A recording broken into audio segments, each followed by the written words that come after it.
Hey guys, Hey guys, we are your hosts, Gina and Emilita. and you already know you're listening to Candid Convos podcast. Hell yeah. You know where to find us. You know where we be.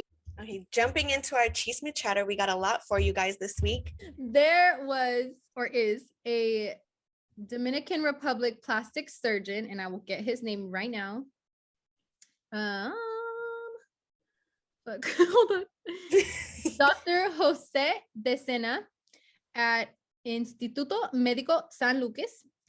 He has performed several alleged botched surgeries, including ones that ended in death, which is fucking scary. Yeah.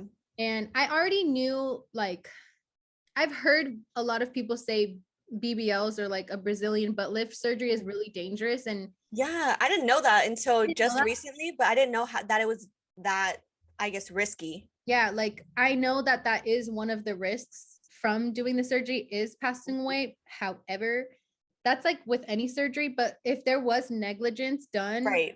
like these people That's different. away because of his negligence, that's completely different. Exactly. Like apparently the BBL is really dangerous because when they're extracting fat from like a certain area, they can puncture your lung and you can Yeah, okay. or like infections, things like that. And just the anesthesia in general. I don't know how long that surgery is, but to keep you under anesthesia for however long, like that's dangerous, But there is a family grieving after a 31-year-old mother of a 2-year-old and Indianapolis daycare owner died following a botched BBL surgery from this doctor. And Gina, you said you saw a video about it, right? Yeah, I'm not sure if it's the same one, but I remember being in the Dominican Republic because they talked about she had went somewhere else in Mexico for some kind of other surgery. Then this was her other time going out of the country to do another surgery, and this time it was the Dominican Republic. The one I watched, she went with her friend. Is that this one? It was her and her friend that went. Yeah, okay. It is because she said when she asked why her friend looked so sedated and was told by the staff that she was simply resting. Yes, yeah, it was this one. My God, dude. Yeah. So for like a while, they were putting it off. Oh, she just needs rest. Oh, she's good. She's fine. They were lying out their asses through their teeth. So she had a BBL procedure and a tummy tuck together. Oh, okay. In one like sitting. I don't fucking know. One thing led to another, and Williams says her friend was put on dialysis as doctors insisted that Shakar had trouble breathing on her own. And Williams the doctors did not contact her family. The friend with her had to contact she's like, something's wrong, like this is not okay. Yeah. And the girl has a twin sister, or yeah, I think so. Right? Yeah, I and think she has a twin sister. She was like, something's not right. I just need right. You're right. Yeah, she had reportedly went to Mexico to get a gastric sleeve to help with weight loss. But yeah, they just pretty much said we will not stop at all. She was a very important person, obviously, into the family, and they're seeking answers to find out what really caused her death. It's just really sad because you hear stories all the time about people going to different countries to get cheaper procedures done, and you see stories where it turned out good and it's like, wow, that's really cool, and then you hear these stories where it just goes completely left and people die from it. And it's so easy to say, just don't, like, BBLs are not that important, like you don't need to be getting those, but at the same time, when you have your own body issues, it's easy to say that, but if you really feel something, then people are going to go and do what they're going to do anyways. Right. But I just wish it wasn't such a big deal, especially in this time right now, that I have to have this certain body type. Yeah, I think we should do an episode on like body positivity. I think that would be for sure, because that's something we definitely like on. Very transparent, like glass doors were very much, we've talked about it a lot of times that we're working on our confidence, and that goes beyond just the way that we look. Like obviously it goes with everything else that we're doing, but a lot of the times it comes from how you look. But it's really not things I feel like that you are insecure in yourself in the beginning. I feel like it's other things, or it's things that other people instill in you that make it an insecurity. Yeah, that's there's like a you don't care about the fact that your nose looks a certain way or your freaking whatever, like your butt is shaped though. I don't know. Like you don't think about things like that. You're just fun, you're having fun, you're playing, you're being a kid until someone instills that insecurity in you. That's when you start feeling that happened to me in junior high specifically. Yeah. So like we could talk about that on the episode that we do it on, but it's so true that there was an insecurity that I never had or even noticed until junior high. I started getting like not made fun of, but I would hear that people would talk about me and I was like, that's something's wrong with me. I should care about like yeah. So that shit's so real. And we're both like, we've talked about it in our own lives. Like we're very for whatever somebody wants to do with their own body. Like if it's plastic surgery, weight loss, if you want to gain weight, if you want to dress a certain way, if you want to do your makeup a certain way, do what makes you happy. But in a safe way. Like if you can, obviously she couldn't have prevented this. Maybe just make sure you do your research on these doctors because of course getting a cheaper deal somewhere else like sounds great, but I'd rather have my health and know that I'm going to be okay through this surgery and spend a little more to have that comfortability just personally, you know. I mean, how horrible that 2-year-old baby, I mean, now doesn't have a mother, you know? Her twin sister, her friend who went with her, like that's a lot. It's a loss for everybody. Yeah, so just be safe. If you're going to do it, be safe, do your research, make sure it's a doctor that you really can trust and feel their good intentions. If you feel like something's bad, do not go like forward with it, whether or not you're missing out on money. Like I could care less, you know, at that point. For real. Yeah. Okay, the next one is also pretty fucked up. Okay. This one has no good ending, really. Okay. But we're gonna sandwich it. Yeah. Okay, so this story is about a lady. She was 36 years old and she was found just a few days. Well, no, I'm sorry. This happened a couple years ago, but the reason why it came up a few days ago is because of something I'm gonna tell you at the end. Oh no. But a 36-year-old lady was found dead on a couch in her parents' house. She was autistic, but I'm not sure how, like, where on the spectrum she was, because they said in school she was, you know, she was talkative, she played volleyball, so she seemed like functional, you know, somewhere on there. But I don't know what happened out of high school, because they said the way her body was at the time she was found said that they believe she was you know, there was negligence there for at least 10 to 12 years, at least. Oh my God. So I don't know if something happened after she got out of school or like, I don't know. But she was like early 20s. Right, exactly. Oh so the details of this are pretty disturbing, you guys. So trigger warning. But she pretty much was in like, I think they call it like a cesspool, pretty much, of her own feces and urine. They found couch cushion in her stomach from eating the couch, because she probably wasn't being fed, so she was finding anything to eat. She was skin and bones. She had wounds she had wounds on her legs down to the bone with maggots, because again, she was sitting in her own feces. Right. Her skin was stuck to the couch. This wasn't a leather couch, by the way, guys. This was a cloth fabric couch, and her skin was stuck to it. She hadn't been moved, and I don't know where she was placed in the house. This is the part where I get a little bit confused on where she was, because I can only imagine the smell and odor that would be coming from that. Probably like a basement or something.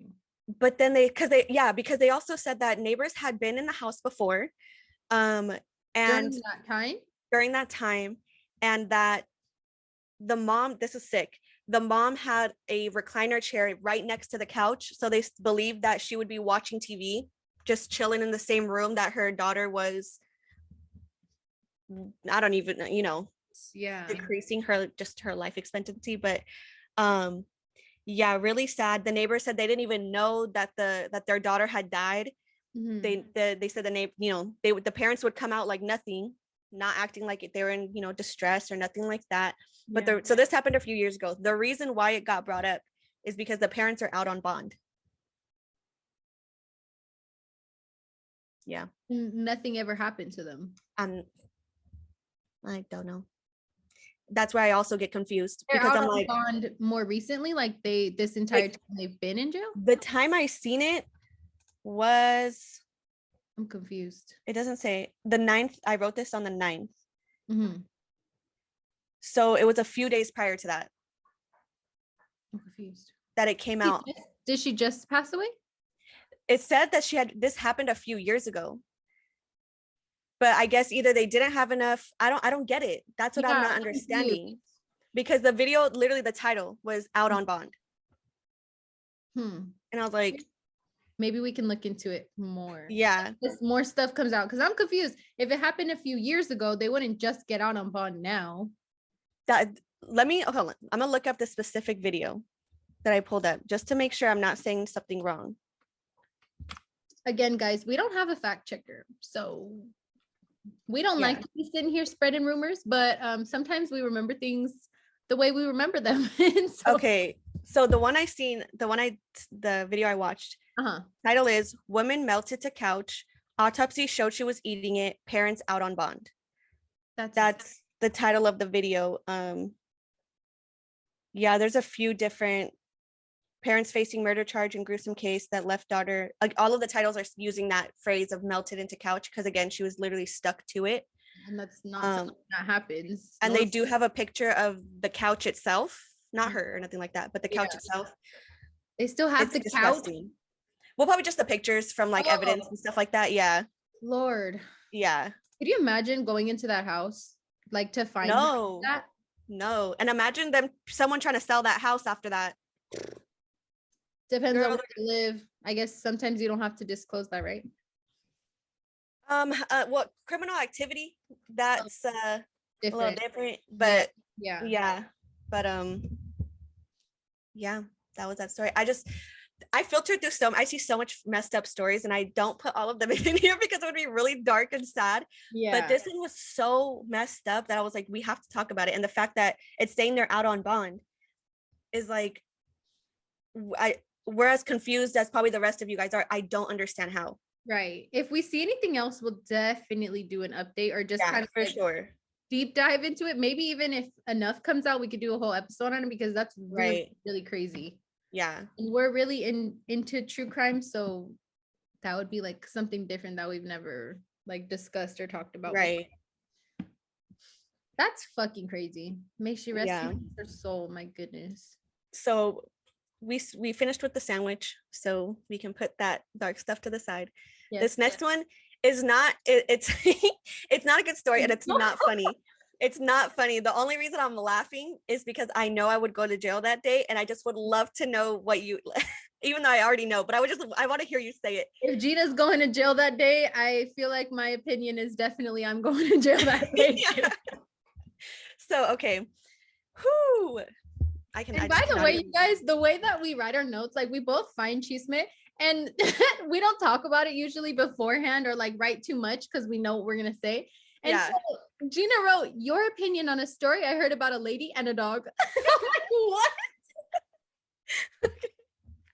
Okay, so a girl was at a dog park, right? She's there. I think there's like one other person or something like that. They're chilling. Dogs are fine.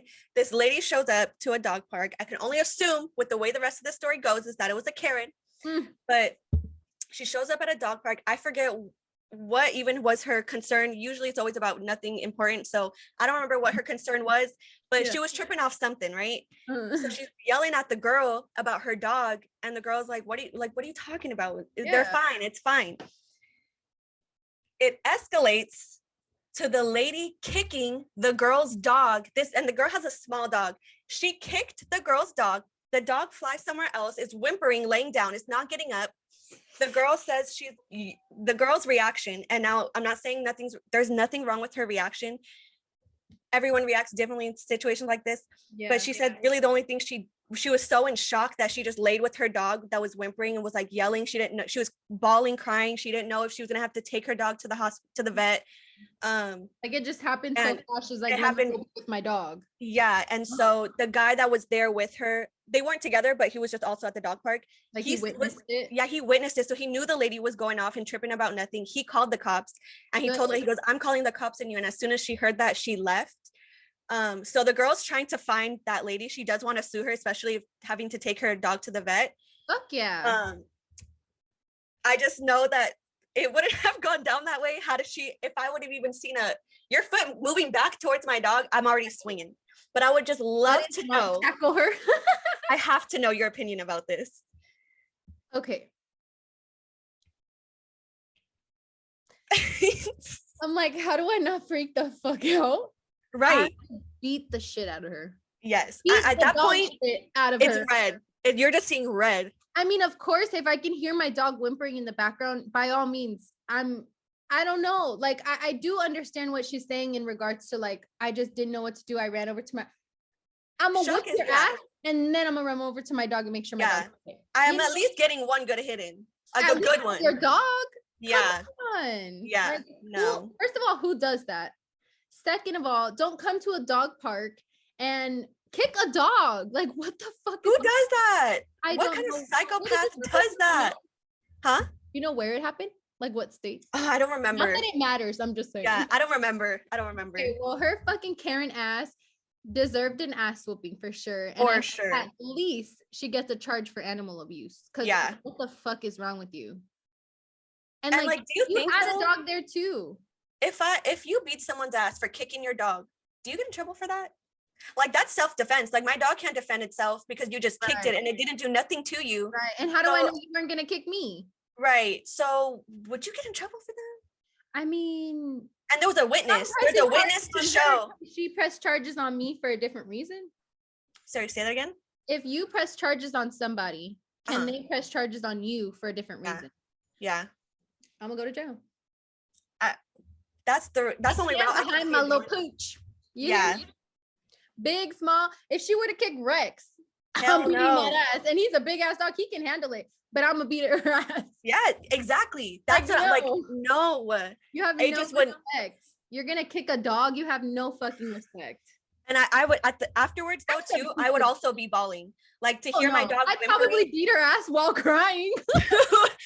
Well, I would be so mad that I would be crying just because that happens also for me. Built up frustration. Yeah, but then it would turn once I beat her ass and then I'm grabbing my dog and going to the vet. Then it's just me bawling of, is my dog okay? Right. You know, especially being a small dog, like a whole impact of somebody kicking. And it goes, and the fact that it wasn't moving. Can you imagine? You're just standing there, and obviously shit like this happens really quick. Like you can't really prevent shit like this happening, right? You didn't know she was gonna kick a dog, right? You're just sitting there, and you know whatever. You're looking at the dogs, whatever, people watching, and then you just see your dog go fuck it. Oh God! I literally be like, and I'm like, what is wrong? Like it take me a quick second to be like, I know, I didn't just fucking see that. Like, yeah. Oh my God. And the fact that she wasn't even there in the beginning, like nothing actually happened. It's not like the dogs were fighting and then they started fighting, you know? Or like, not to say that it would be fine, but like if, for example, when you're like breaking up dogs that are fighting, if one of them happens to get a little hurt, like you had good intentions to make sure that both dogs were safe, right? Right. Just go and kick a dog. That actually, funny story, that actually kind of happened with Spirit when he was younger and we used to take him to dog parks. Him and another dog. Yeah, him and another dog were kind of getting into it, and the other guy had those throwing I don't know what it's called. You use it to pick up the ball and throw it to play fetch with the dog. Oh, yeah. So it was like a stick, and the guy, instead of hitting his own dog, who was also as very much as a part of it as Spirit was, started hitting Spirit with the stick. And my dad checked the fuck out of him, and he didn't do it again. But it's like, was your dad there? Yeah, he was here. So but it's just like, if it's something like that where it's two dogs and they're both getting into it, grab your dog. Yeah. Like, don't touch someone else's dog unless no one's there. Unless no one's there and is doing or no one's doing anything like a about it. Dog or something, you can't do anything about that. Yeah, but if the owner's there and they're trying to get their dog, focus on yours. Exactly. You know what I'm saying? Don't touch somebody else's animal. You don't know that dog. What if that a dog tries to attack you and now you're gonna sue me, but you're the one going up to my dog and hitting it? Yeah. Yeah. No. Hell no. No. But yeah, I just had to know your opinion about that because as soon as I heard it, I was like, oh, hell no. That's John Jones. We don't play around, y'all. We really don't. And we're jumping in. We mentioned last week that we watched this show over my birthday trip thing in LA. So, trip thing. We wanted to kind of deep dive a little bit into our thoughts about Ultimatum on Netflix. It's like would you say like a docuseries? No, I would say more like a reality dating show. Yeah, like a reality dating show. Very similar to like Are You the One or whatever. I didn't watch that much, but they're comparing it online to that. So Gina, do you want to tell them like a little bit of background about the show or like how? Yeah, so the reason why we're so invested in it, and the reason why we're also doing a little bit of our segment on it is because the concept of this show is just freaking, like, we were baffled when we realized what the concept of this show was. For real, like, we couldn't stop talking about it for the first 2 episodes. We just couldn't grasp it. But it's pretty much about 5 or 6 couples. I don't remember exactly how many. Right. But if it's, let's, for example, so it doesn't get confusing, it's me and Emelita, and we're a couple, and I'm giving her the ultimatum because I want to get married, and she has her reasons why she doesn't want to get married yet. Right. Like specific, so one has like commitment type of issues. Yeah, there's some sort of reason. Yeah. So there's 6 couples that are all in the same boat. One of them's giving the ultimatum, the other one's not ready to get married yet, and they meet at this place, and the concept is they do a little speed dating round. They then choose another person to live with for 3 weeks to live the quote unquote married life, whatever that means, but also including living together. And then after those 3 weeks, they then go back to their original actual partner and live with them for 3 weeks, the married life. And at the end of that, then they have to choose whether they want to stay with their partner, or staying means they get engaged. They can't just stay together. They have to get engaged or they break up. Right. It was like a little quote thing that's under the name on a billboard. It said marry or move on. So that's pretty much your only option.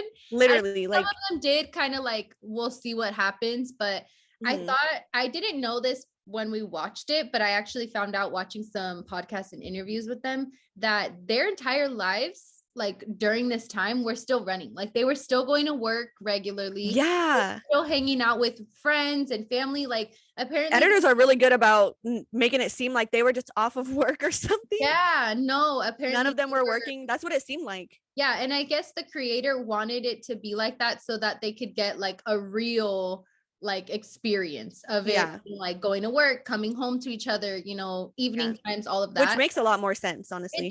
It does. And he said he didn't have a lot of guidelines on purpose. Like he kind of wanted them to just figure out what was going to happen. It just seemed like when he was talking about it, like why he created it the way he did, it just seemed like he really wanted to help people, honestly. And who created it? I forgot his name, but is it the couple? Did they create it, or they're just the host? A different. Oh, okay. Yeah, it was hosted by this like famous couple. I don't actually know really their names, but I don't remember either. Yeah, but they hosted it because I guess they had a similar story. Exactly. They think she gave him the ultimatum back then, and now they're married with kids and blah blah blah. So they were like the best option to kind of help people get through this crazy. I would call it messy. I think the whole show is so messy. Like it's so crazy. It's for sure messy because it's messier the more you find out. Yeah. And like they, in between everything, while they're living with this other person who's another couple's significant other, they meet up with each other and they have group nights where it's like all the a girls' night out, a guys' night out, and they talk about what they're doing with that other person's partner. Details. And it's some of them so did weird. Things physically, like sexually. Some of them, you know, obviously they were living together for 3 weeks. So they were doing whatever they wanted to. Cameras were not with them 24 hours or like all of the day or anything like that. That's one thing that I thought was really different too. A lot of the shows you'd see like a camera in the in the bedroom, even for Bad Girls Club, they had cameras all the time everywhere. And this show, they didn't do that. I think they were always mic'd up though, like in case, because I think they were we'll get to the podcast, but she mentioned that they couldn't go out and meet their significant other during the 3-week period with the new person, so they kept their mics on them to make sure that they weren't like checking in with them. I think too much. I think they were able to a little bit because how are you going to say you can't go see your man, you know?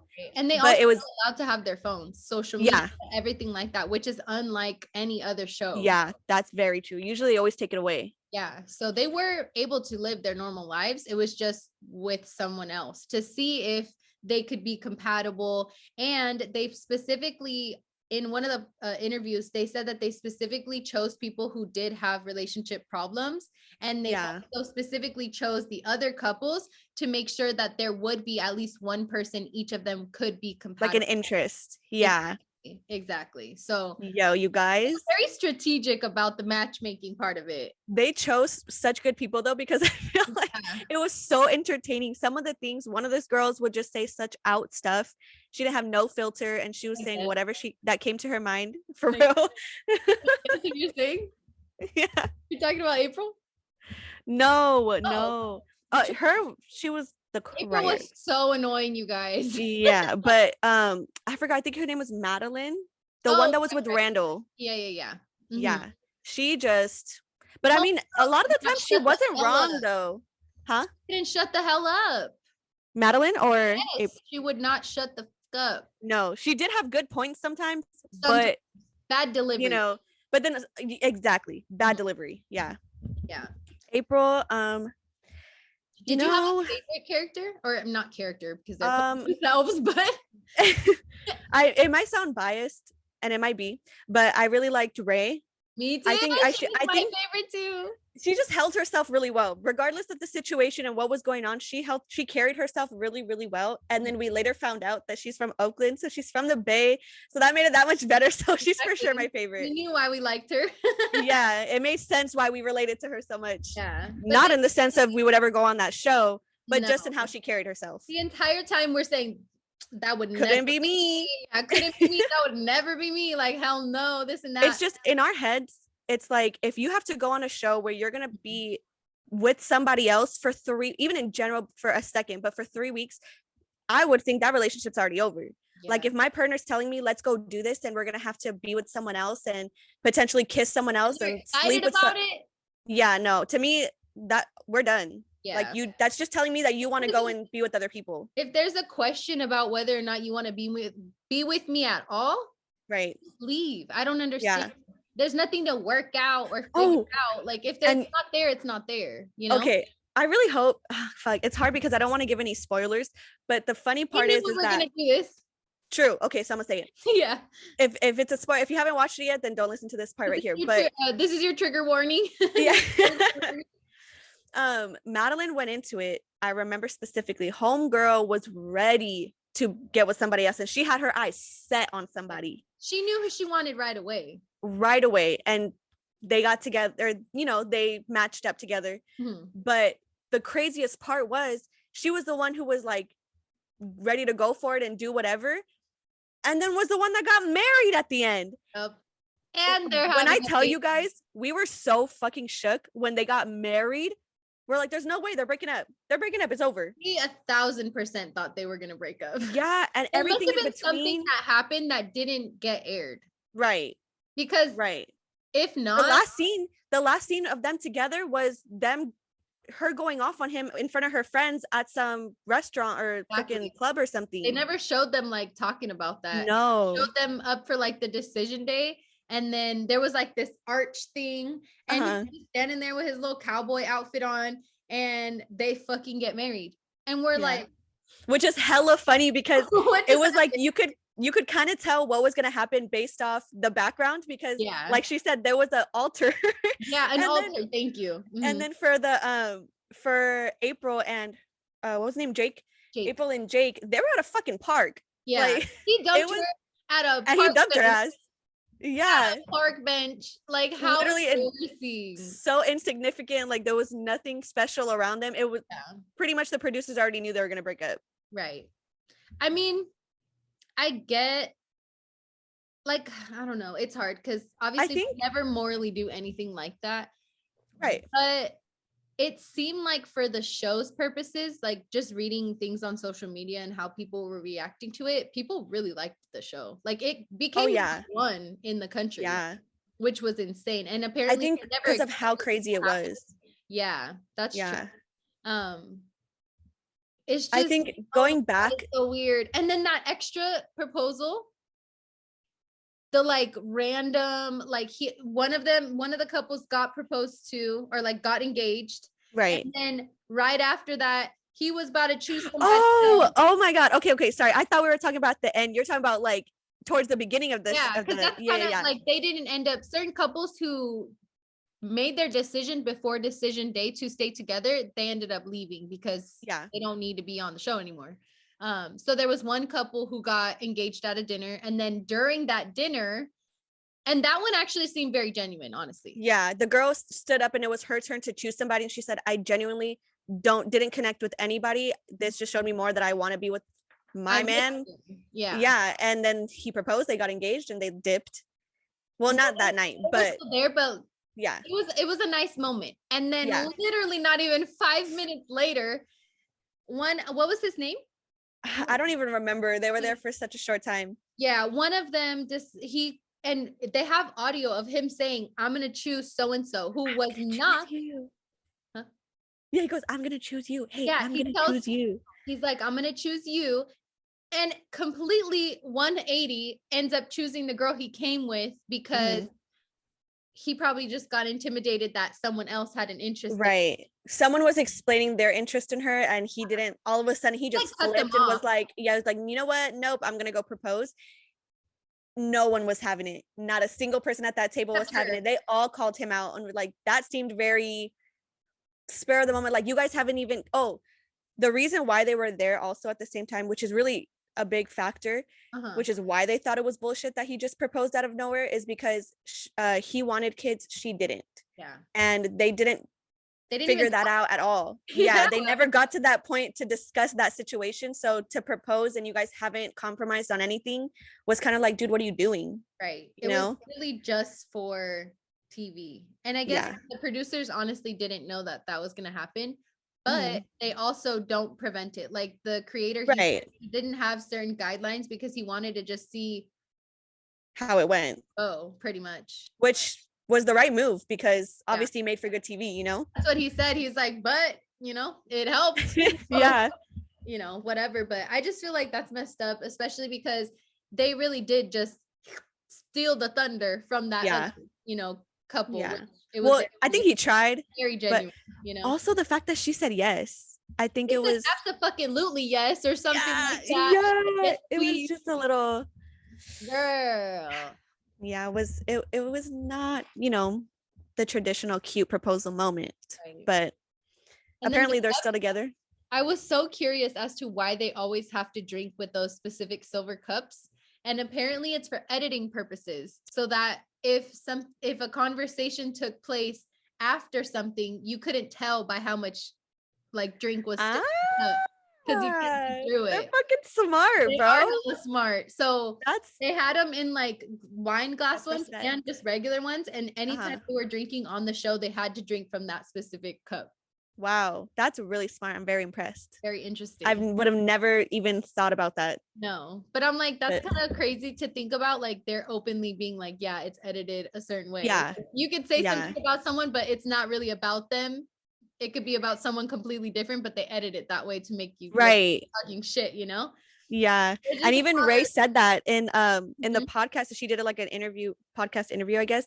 But she said that there's a lot that they obviously don't put in. Yeah. And so it makes it seem like it's something else, but it's not. But there's things that happen that we don't get to see. Right. So it's like, I wonder how go over some of that in the reunion a little bit.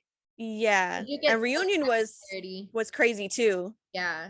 And a lot of people were actually giving Ray a bunch of shit because she did come out as bisexual during the reunion.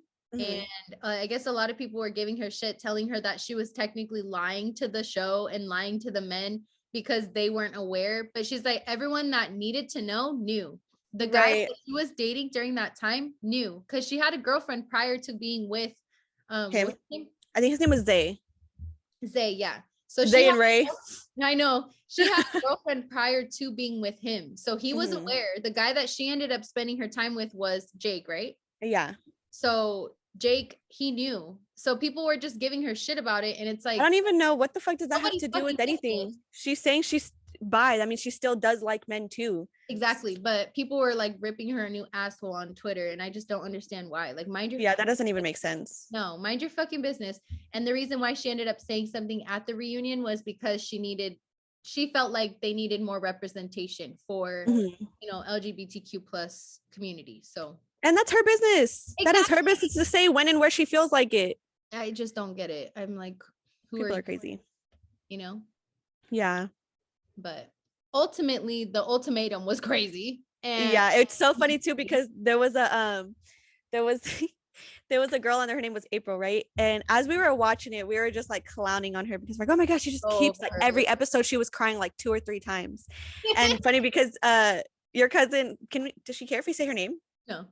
Okay, because her cousin was with us, her name's Adriana, and she had someone tell her that she reminded them of April. So we're like keeping an eye out, trying to gauge what April is like, and all of us were like, this is not, and she doesn't look like you, she doesn't act like you. No, it was completely off. There was nothing that they couldn't connect at all. Literally at all. So I was like, well, she definitely doesn't act like you, so moving on. It wasn't that one. April was something else, but now she's supposedly she's in a happy relationship now. Yeah. Guy. Yeah, I was gonna say supposedly she's happy now, so great for her. Yeah.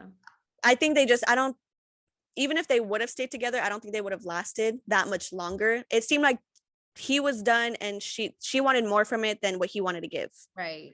So I don't think it would have lasted that long anyways. Yeah. I think it's a cool concept for couples who really don't know what's going on, but the fact that they were together for like 2 years, most of them, I'm just like, after 2 years, how do you not know that you want a future with this person seriously?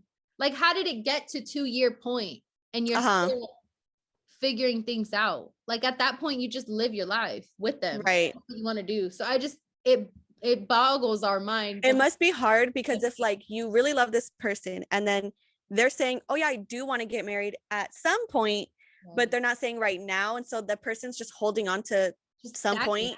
You know, so they're just lingering on. So I think maybe it's good to just be able to cut it off and be like, okay, we're not going to be together.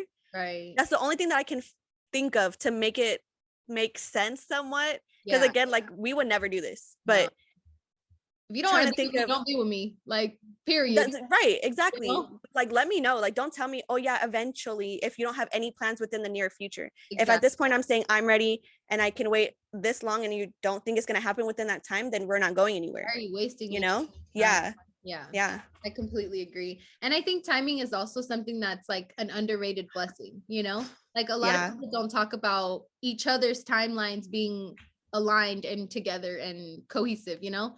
So super off, well, not really off topic, but because you mentioned that, it made me think of like our relationships, obviously separately, but like we've both been with our significant others since we were in high school. Like we were little kids, literally kids. And it's so for real, like looking back at pictures, we're like, oh my god, like we got together and I was looking like that. Like no, but it's just crazy to think about.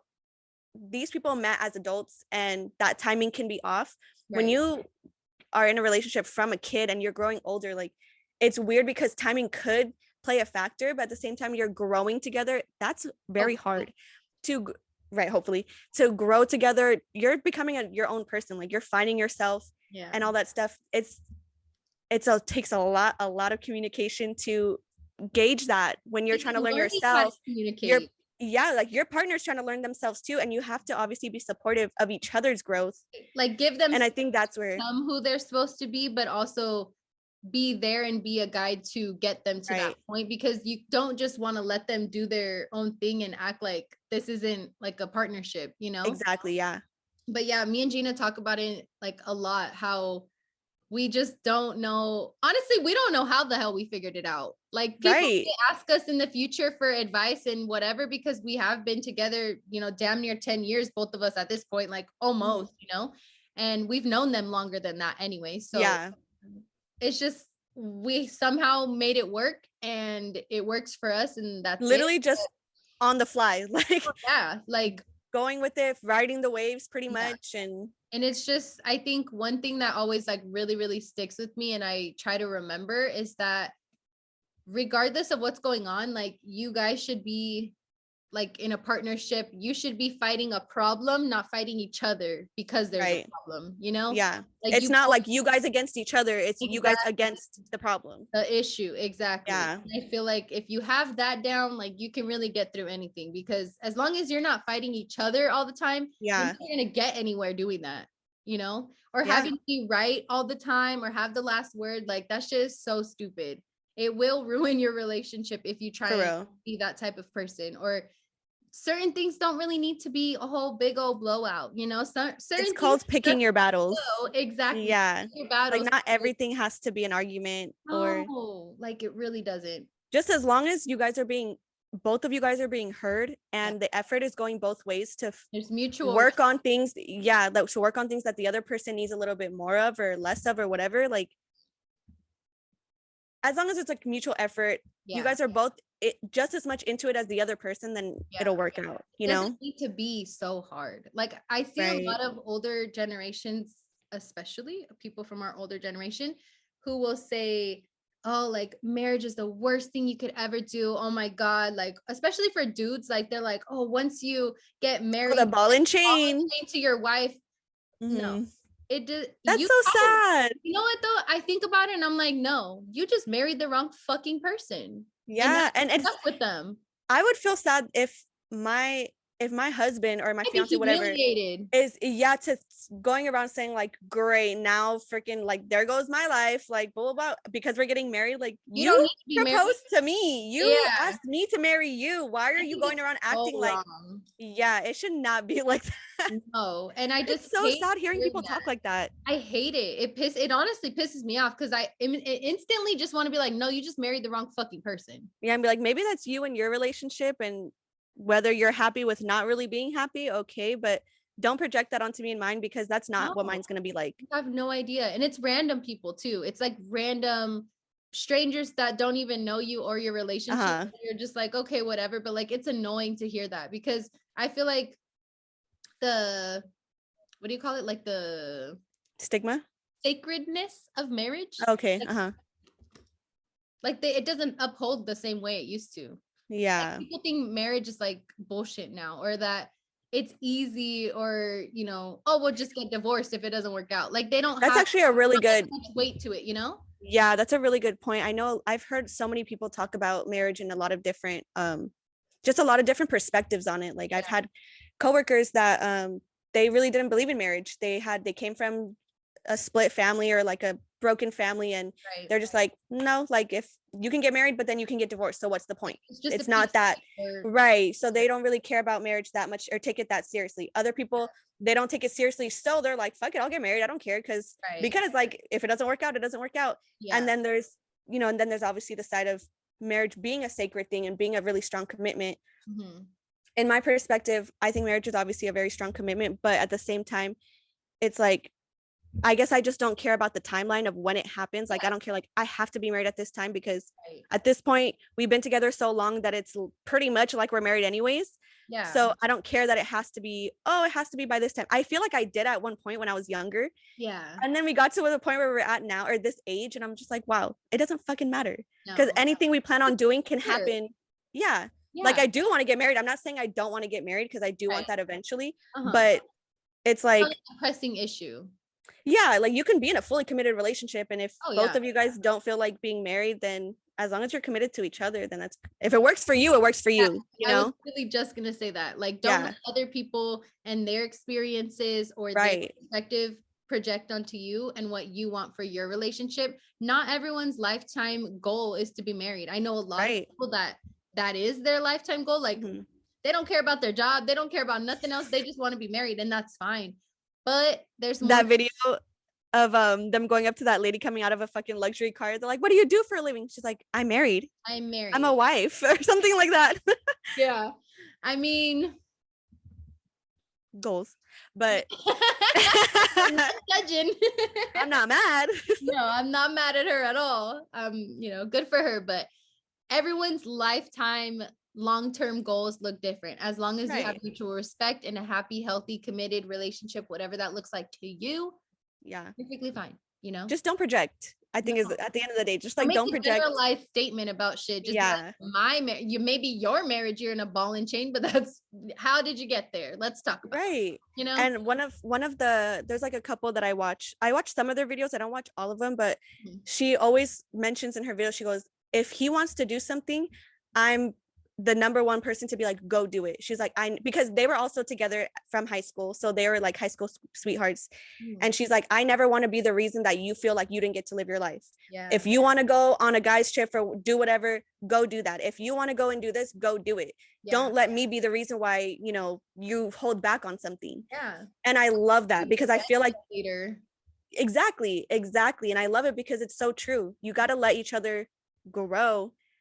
And I guess that's where it can, outside of your relationship, right there, that's a huge thing. You have to be able to do that, right? And I think that's just, I guess that's where it can go wrong, because you can grow and go on different paths and stuff, right? We've been blessed enough that that's not what's happening with us, but again, it's that we actively work on a relationship every single day. You can't go one day without working on it, you know? Working on your communication, working on doing nice things for each other. And it doesn't even have to be monetary things, you know, just, we always talk about how acts of service is like our number one love language. And that's huge for a lot of people. If you don't know your love language, you need to like figure it out. And you'd probably surprise yourself, because you probably don't realize certain things that you do, you're doing it because you're trying to show affection, and that person might not even know that, or vice versa. So you just have to be able to recognize when someone is trying to do a little extra for you in their own way, you know, because everyone's different. We learned it's very important to learn this love languages. It's also really important to learn your own self-love language, and knowing that when you need some time to yourself and when you need to push yourself and go out there. With that, we're going to go into our wisdom of the week. So do with this what you will, but don't forget that you're human. It's okay to have a meltdown every once in a while. It's all right. Just don't unpack and live there. Cry it out and then refocus on where you are headed. Exactly. I love that. We always talk about, like, even if you have a bad day, reset. And that's pretty much what it's saying. And it's okay to reset. I think before I used to think like, oh, well, I already, for example, just like eating healthy, right? I'm like, oh, well, I already ate a cookie, so fuck it. Like, I'm the worst person in the world, you know? No, like, it's fine. Let yourself indulge. Let yourself have a bad day. Let yourself have a meltdown, and then get it together. I always will, you know, I used to call it, well, I still call it this now, but it's like, I tell myself, I'm like, okay, I'm going to give myself a day. If something like is really like pressing on me, I'm like, I'll give myself a day to have my own pity party. After this, I need to figure out what I'm going to do. And so like complaining about whatever the fuck's going on. However long it is you need, that's healthy. Take your time, but don't just stay there. Don't dwell on it, and then, you know, make it a routine. Keep it pushing. I think especially with mental health, it's very important to reset. And allow yourself to feel those emotions, because we are always like hustle and bustle, like we're just keep going. And eventually your body's gonna be like, girl, slow down, you know. And it'll do it, it'll do it to you before you even realize what's happening. So managing stress and all of that type of stuff, like, give yourself the day, get it together, pour some love into yourself, and then be better tomorrow, you know, for the rest of the world. You know, sometimes you just need a day to get it together, honestly. So that's normal. I know we were kind of all over the place a little bit this episode, but I feel like it was we talked about really good topics. In full circle. Check out the Ultimatum if you haven't already. It's very messy. It's very entertaining. It's number one for a reason. Because we're not messy, so we love this. We live vicariously through these people. Although we don't want the drama in our lives, but no, you know. But we are entertained by it. So hopefully you guys also were entertained by this episode, and you have a beautiful rest of your week and weekend, because we post usually on Friday. So hopefully the weekend is beautiful for you. Get outside, go reset, go recharge, get some vitamin D, renew, and then rewatch this episode. Or any of our other ones, because they're on all podcasting platforms and YouTube. We've seen a growth in our YouTube like viewers and stuff, not necessarily subscribers. So if you're not subscribed, go ahead and do so. but we've been noticing that you guys are really checking in and staying tuned. So we're so excited. Thank you so much. Yes, we love you so much. Love you guys. And we will see you next week. You will see us next week. And that's it. Adios. Peace. Peace.